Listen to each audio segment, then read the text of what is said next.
Assalamualaikum warahmatullahi wabarakatuh. Alhamdulillahi rabbil alamin. Wa bihi nasta'in wa ala umuri dunya waddin. Wassalatu wassalamu ala sayyidil anbiya'i wal mursalin wa ala alihi wa sahbihi ajma'in. Rabbi syrah li sadri wa yassir li amri wahlul 'uqdatam min lisani yafqahu qawli, amma ba'du. Pemirsa Kompas TV Jambi yang dirahmati Allah, berjumpa kembali dengan saya Miftahul Huda. Insya Allah kali ini akan meneruskan pembahasan sebelumnya, di mana sebelumnya telah disampaikan ada salah niat, ada akibat dari kesalahan niat. Menuntut ilmu dengan niat yang salah, maka akan berakibat kehancuran kepada dirinya. Tidak memperoleh apa-apa di sisi Allah. Yang tadinya merasa banyak amal, sehingga ternyata waktu mau dipetik nanti di hadapan Allah, amalnya tidak ada, hilang, kosong. Kenapa? Karena salah niat. Hanya saja orang yang salah niat di dalam menuntut ilmu itu bisa-bisa berpengaruh kepada orang lain. Orang lain ikut celaka. Nah, kira-kira gitu. Ketika orang lain ikut celaka gara-gara niatnya itu, wah ini yang sudah susah itu. Siapa kira-kira orang lain yang ikut celaka itu? Ya guru yang ngajarinya. Ketika seseorang menuntut ilmu, niatnya salah, digunakan dengan cara yang salah, gurunya tahu, gurunya masih tetap mengajarkannya juga, maka gurunya itu juga ikut memperoleh akibat dari kesalahannya itu. Bismillahirrahmanirrahim. Wa muallimuka mu'inun laka ala isyanika, dan gurumu yang menolongmu, yang membantumu terhadap kemaksiatanmu itu. Yang dimaksud maksiat di sini adalah tadi nuntut ilmu itu dengan salah niat, nuntut ilmu untuk berbangga-banggaan, nuntut ilmu untuk mengungguli kawan. Kawan S1 kita S2, kawan S2 kita S3, kawan S3 kita apalagi nggak ada S lagi. Untuk mengungguli saja yang seperti itu namanya maksiat. Maka guru yang mengajarimu, guru yang membimbingmu kepada kemaksiatan menuntut ilmu yang seperti itu, wasyarikun laka fi khusronika, dan guru yang sama-sama berbuat kerugian bersamamu itu, guru yang tahu niatmu adalah salah tapi tetap mengajarkannya, guru yang kerjasama denganmu untuk mendidikmu walaupun dia tahu niatmu adalah salah, wa huwa kaba'i sayfi min qati'it thariqi. Maka guru yang seperti itu seperti penjual pedang yang menjualnya kepada perampok. Pedang itu kan sesungguhnya aman kalau di tangan tentara. Pedang itu aman kalau di tangan orang baik. Tapi pedang itu akan menjadi mengerikan kalau di tangan orang jahat. Jadi bukan pedangnya yang salah, tetapi yang menggunakannya yang salah. Maka orang yang membimbing murid dan dia tahu tujuan muridnya itu adalah salah, akan tetapi tetap dibimbingnya pada kesalahan tujuan itu, maka persis seperti menjual pedang kepada perampok. Artinya pedang ini hanya untuk merusak, hanya untuk membuat orang tidak tentram, hanya untuk membuat orang berselisih paham, hanya membuat orang tidak akur antara satu dengan yang lainnya. Kenapa? Karena salah menggunakan pedang. Artinya salah menggunakan ilmu. Ilmu hanya dipakai untuk berdebat. Karena ilmu itu sesungguhnya adalah luas. Di sisi sini mungkin benar, di sisi sini juga mungkin benar, di sisi sini mungkin juga benar. Jadi nggak bisa hanya, oh akulah yang paling benar, nggak bisa. Oleh karena itu tasamuh harus didahulukan. Tepos liro harus didahulukan. Moderasi beragama harus didahulukan.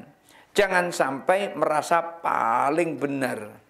Karena tidak ada kebenaran kecuali Allah. Kebenaran manusia itu kebenaran nisbi saja. Kebenaran manusia itu kebenaran sementara saja.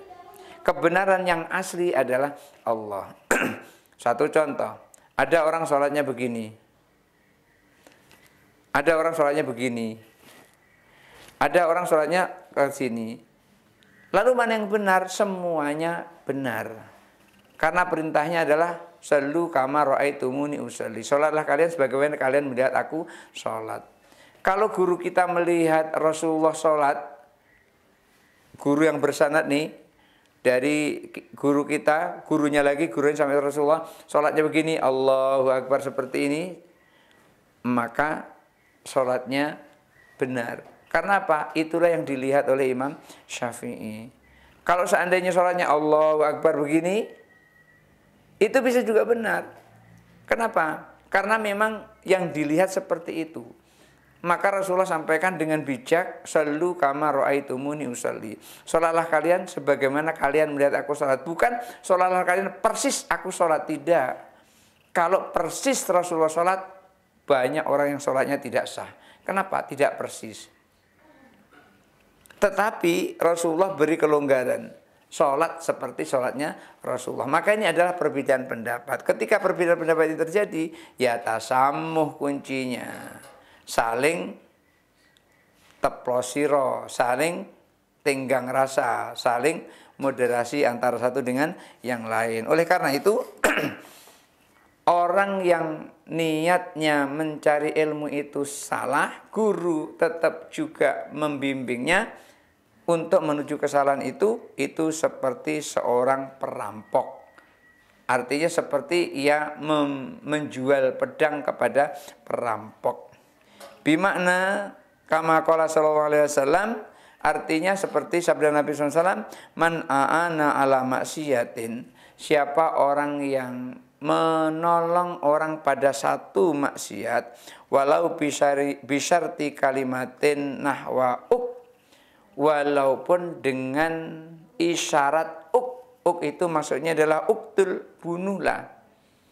Jadi orang menolong dengan isyarat saja, bunuhlah, bukan dia yang bunuh tapi orang lain yang bunuh. Umpamanya gini, ini ada orang yang berkuasa tidak suka dengan si A itu, lalu anak buahnya bilang bunuh, nah, atau misalnya siram, nah. Kalau bahasa Palembangnya siram, maksudnya siram dengan darah itu, bunuh.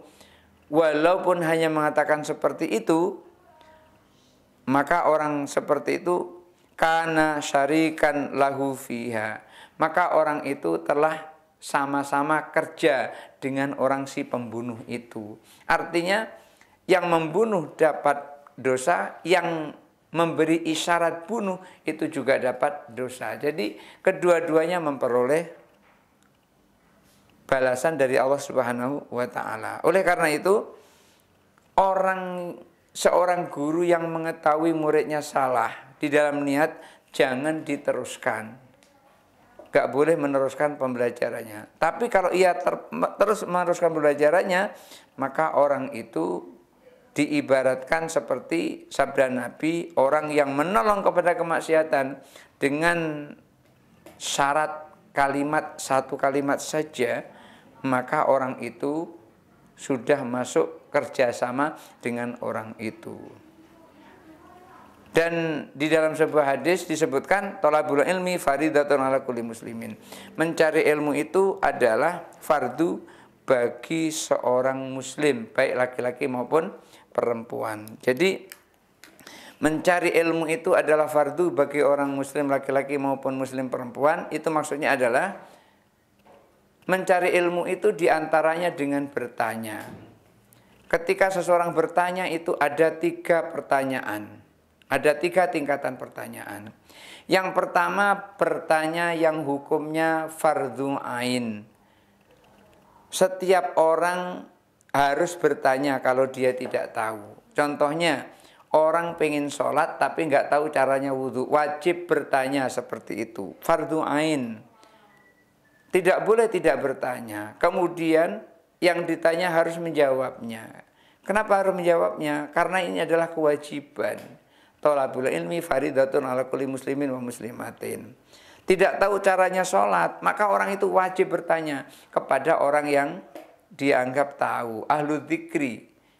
Ahlu dzikri ini adalah orang-orang yang ilmunya bersumber dari wahyu. Bukan ahlul ilmi. Ahlul ilmi itu orang liberal. Ahlul ilmi itu orang yang ilmunya tidak bersumber dengan wahyu, tidak bersumber Al-Quran dan hadis. Tapi kalau ahlul dzikri, ilmu yang sumbernya Al-Quran dan hadis. Oleh karena itu, tingkatan pertama adalah bertanya itu hukumnya wajib ain atau fardu ain. Yang kedua, bertanya hukumnya fardu kifayah. Kalau ada orang yang sudah bertanya, selesai tugas yang lain. Yang lain tidak terbebani lagi dengan kewajiban. Apa contohnya? Contohnya seseorang yang ingin mau berfatwa atau ingin memutuskan perkara, berarti dia adalah hakim. Maka hakim sebelum memutuskan perkara, dia harus menuntut ilmu cara memutuskan perkara supaya tidak salah. Tapi nggak semuanya harus belajar seperti itu, cukup hakim saja. Atau ketika ada orang pengen berfatwa, ditanya umpamanya oleh jamaahnya, Ustadz, rukun wudhu ada berapa? Lalu dia belum belajar, belum bertanya kepada ahlinya. Dia jawab, langsung dia jawab. Setahu saya rukun wudhu itu ada 2, yaitu membasuh muka dan mengusap tangan. Yang seperti itu fatwa yang perlu bertanya dulu. Dia punya kewajiban fardu kifayah. Dia wajib bertanya kepada orang yang tahu. Yang seperti ini, dia akan menyesatkan banyak orang. Kenapa? Karena rukun wudhu itu yang wajib dibasuh itu ada 4. Idza kumtum ila sholati faksilu wujuhakum wa aydiyakum ilal marafiqi wamsahu biruusikum wa arjulakum ilal ka'baini. Jadi yang dibasuh yang wajib itu ada 4. Muka, tangan, rambut atau kepala, kemudian baru kaki. Lah kok ini 2 yang wajib dibasuh. Ini artinya dia perlu untuk belajar dulu, tidak boleh langsung mengeluarkan fatwa. Lebih baik, mohon maaf saya belum tahu, nanti saya cari dulu baru saya jawab. Itu gentleman yang seperti itu bagus. Acungkan jempol tangan, jempol kaki semua diacungkan seperti itu. Karena memang tidak tahu, tidak menyampaikannya. Ini karena gengsi, nggak tahu pun juga disampaikan. Oleh karena itu, menuntut ilmu yang kedua, itu hukumnya fardu kifayah. Kalau sudah ada yang lakukan, boleh. Kemudian yang ketiga, bertanya. Tadi maksudnya bertanya tingkatan yang kedua itu fardu kifayah. Kemudian tingkatan ketiga ini bertanya yang tidak boleh. Artinya tidak boleh bertanya, tidak boleh banyak tanya. Seperti apa? Seperti umpamanya ketika seseorang bertanya tentang haji, waktu turun ayat walillahi 'alan nasi hijjul baiti man istata'a ilaihi sabila. Bertanya orang itu, ya Rasulullah, apakah naik haji itu tiap tahun? Rasulullah diam. Lalu nanya lagi, tiap tahunkah Rasulullah? Rasulullah diam. Sampai 3 kali bertanya. Akhirnya Rasulullah setengah marah nyampaikan kepadanya, apa yang membuatmu nyaman kalau aku bilang 1 tahun sekali? Apa kamu mampu kalau 1 tahun sekali? Ini saya kamu akan berat kalau aku katakan 1 tahun sekali, dan itu akan menjadi syariat 1 tahun sekali. Maka pertanyaan ini sesungguhnya tidak bermanfaat untuknya dan juga tidak bermanfaat untuk orang lain. Jadi kalau ada permasalahan seperti ini sebelum syariat itu ditetapkan oleh Rasulullah, maka tidak boleh banyak tanya. Semakin banyak tanya, semakin banyak kesulitan. Dan nyatanya memang begitu. Ketika ada mahasiswa dikasih tugas oleh dosen, mahasiswa banyak tanya, semakin berat tugas mahasiswa itu. Kenapa? Karena yang tadinya tidak terlintas di pikiran dosen, akhirnya terlintas lantaran pertanyaan itu. Ya lebih baik ketika diberi tugas, kerjakan sajalah tugas itu sesuai dengan perintahnya, sesuai dengan pengetahuannya. Jangan sampai mencari-cari tugas tambahan. Jadi jangan sampai kita ngikut atau kita melibatkan orang lain untuk melakukan kemaksiatan seperti kita. Oleh karena itu, ketika seseorang belajar, jangan sampai salah niat sehingga gurunya menjadi korban dari akibat salah niat itu. Hadanallahu wa iyyakum ajmain. Wallahu muwaffiq ila aqwamit thoriq. Assalamualaikum warahmatullahi wabarakatuh.